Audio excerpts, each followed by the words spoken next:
بسم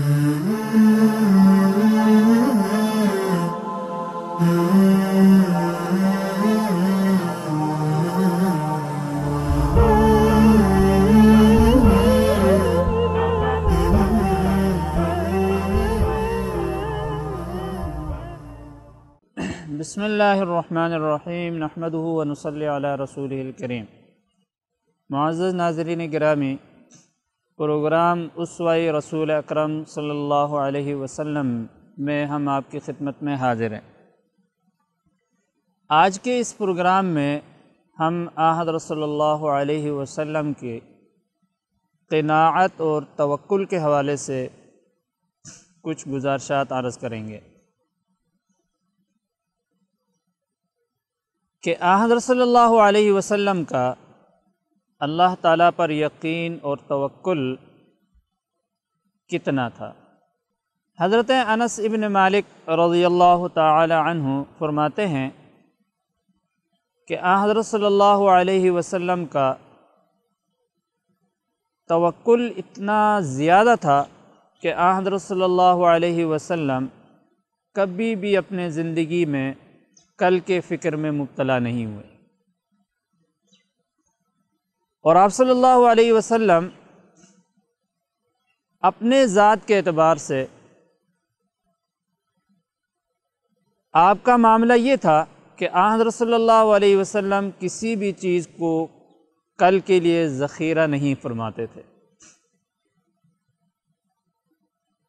ایسا کبھی بھی نہیں ہوتا تھا کہ آپ صلی اللہ علیہ وسلم نے، چونکہ حضرت انس کہتے ہیں کہ میں خادم کی حیثیت سے 10 سال تک آپ صلی اللہ علیہ وسلم کے گھر میں خدمت کی ہے،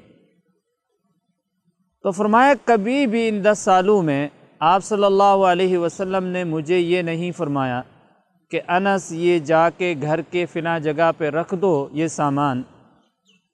کہ کل اس کو استعمال کریں گے، پرسوں استعمال کریں گے۔ یہ آپ صلی اللہ علیہ وسلم کا اپنے ذات کے حوالے سے تھا، ورنہ تو آپ صلی اللہ علیہ وسلم اپنے جو متعلقین تھے، یعنی اہل بیت ازواج مطہرات تھی، ان کا جو نفقہ ہے وہ ایک ساتھ ان کو دے دیا کرتے تھے۔ اب ان کی مرضی کہ وہ اس کو رکھ لیں اور اپنے ترتیب کے اعتبار سے پورے سال استعمال کریں، پورے مہینے استعمال کریں، یا اس کو اللہ کے راہ میں تقسیم کر کے دے دیں، صدقہ کریں۔ بخاری کی مشہور روایت ہے کہ حضرت انس بن مالک رضی اللہ تعالی عنہ کہتے ہیں کہ آپ صلی اللہ علیہ وسلم خیبر کی جو زمینیں تھی، جب ان کے پیداوار آتا تھا تو ازواج مطہرات کے نفقات اور ان کا جو خرچہ ہوتا تھا غلے کا، پورے سال کا ایک ساتھ ان کو دے دیا کرتے تھے۔ لیکن حضرت صلی اللہ علیہ وسلم کے ازواج بھی تو آپ کی ازواج تھی نا، وہ بھی آپ صلی اللہ علیہ وسلم کے اس طریقے مبارک کو اختیار کرتی تھی۔ ترمذی شریف کی روایت ہے، حضرت عائشہ صدیقہ رضی اللہ تعالی عنہ کے بارے میں آتا ہے کہ ایک مرتبہ ان کے پاس 1,00,000 درہم سے زیادہ جو ہے پیسے کسی نے نذرانے کے طور پر، ہدیے کے طور پر پیش فرمائے، تو انہوں نے شام تک وہ 1,00,000 روپے فقراء، مساکین اور جو محتاج لوگ تھے، ضرورت مند لوگ تھے، ان میں جو ہے نا تقسیم کر دیا۔ اور خود روزے سے تھی، جب افطار کا وقت آیا تو گھر پہ کیا تھا، دیکھا کہ سوکھی روٹی ہے اور زیتون کا تیل ہے۔ اس پر حضرت ام المومنین عائشہ رضی اللہ تعالی عنہا کی جو لونڈی ہے وہ کہنے لگی کہ 1 درہم بچایا ہوتا کہ جس سے ہم گوشت منگوا لیتے اور افطار جو ہے نا وہ گوشت سے کر لیتے۔ تو حضرت ام المومنین عائشہ صدیقہ رضی اللہ تعالی عنہا فرمانے لگی کہ اب شکوہ کرنے کی کیا، اب شکوہ کرنے کا کیا فائدہ اور اعتراض کرنے کا کیا فائدہ، پہلے آپ یاد دلا دی تو میں آپ کے لیے گوشت منگوا لیتی، لیکن جب اب ہم نہ تقسیم کر دیا، وہ چیز ختم ہو گئی، تو اب اس پر افسوس کیا؟ اور تو کل ہے، کل اللہ تعالیٰ اور دے دیں گے۔ تو آن حضرت صلی اللہ علیہ وسلم، اللہ پر آپ کا توکل اتنا تھا کہ آن حضرت صلی اللہ علیہ وسلم کبھی بھی کل کے خوف سے خوف زدہ نہیں ہوتے تھے کہ کل کیا ہوگا۔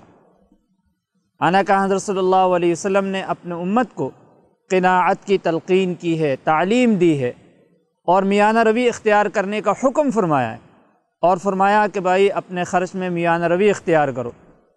اور ایک روایت میں یہاں تک آتا امت کو، فرمایا کہ اگر تم اپنے اولاد کے لیے مال چھوڑ کے جاؤ گے تو یہ زیادہ بہتر ہے اس سے کہ آپ اپنے اولاد کو فقر و فاقہ کی حالت میں چھوڑ کے جائیں، کہ کل وہ لوگوں کے سامنے ہاتھ پھیلائے جو ہے نا سوال کرتے پھریں۔ لیکن آپ صلی اللہ علیہ وسلم کا اپنے ذات کے اعتبار سے طریقہ کار کچھ اور تھا کہ آپ صلی اللہ علیہ وسلم کے حصے کے اندر جو بھی چیز آ جاتی تھی ازواج مطہرات کو دینے کے بعد، کہ جن کا نفقہ آپ صلی اللہ علیہ وسلم پر واجب تھا، جن کا خرچہ دینا آپ صلی اللہ علیہ وسلم پر واجب تھا، وہ دینے کے بعد جو اپنا حصہ ہوتا تھا اس کو آپ صلی اللہ علیہ وسلم فوراً فقراء میں، محتاجوں میں اور ضرورت مندوں میں تقسیم فرما دیتے تھے، اور اللہ پر توکل کرتے تھے کہ کل اللہ تعالیٰ اور دے گا۔ تو اس سے ہمیں یہی معلوم ہوتا ہے کہ ہم اپنے ذات کے اعتبار سے اللہ تعالیٰ پر توکل کریں، اور اپنے اہل خانے کے اعتبار سے یہ ہے کہ ان کا جو خرچہ ہے ان کو کم نہ دیں، ان کو دے دیں، لیکن اپنے ذات کے اعتبار سے اللہ پر توکل کریں، کیونکہ توکل ایک ایسی چیز ہے کہ جو انسان کے اندر سے حرص کو اور مستقبل کے خوف کو دور کرتی ہے، اور توکل کے بغیر مستقبل کا خوف انسان کے ذہن سے نہیں نکلتا ہے، اور انسان کا ایمان مضبوط نہیں ہوتا اور اللہ پر یقین نہیں بنتا، اور جتنا اللہ پر یقین بنے گا تو اتنا ہی اس کا نتیجہ جو ہے نا وہ اچھا نکلتا ہے، کیونکہ انسان کے یقین کے اوپر بہت سارے امور کا دار و مدار ہوتا ہے۔ اور حدیث میں بھی آتا ہے انا ظن عبدی بی، کہ میں اپنے بندے کے گمان کے مطابق اس کے ساتھ فیصلہ کرتا ہوں۔ اس کا یہی مطلب ہے، جس طرح کا یقین رکھے گا اسی طرح کا معاملہ اس کے ساتھ پیش آ جاتا ہے۔ تو اللہ رب العزت نے انسان کو جو ایک قوت اور طاقت دی ہے یقین کی، یہ بہت قیمتی چیز ہے۔ اور آن حضرت صلی اللہ علیہ وسلم کے توکل اور قناعت کا جو ذکر ہم نے اس پروگرام میں کیا ہے، اس کا مقصد یہی ہے کہ ہمارے اندر جو ہے نا اللہ تعالیٰ کے ذات پر یقین کامل ہونے چاہیے۔ اللہ تعالیٰ ہم سب کو عمل کرنے کی توفیق نصیب فرمائے۔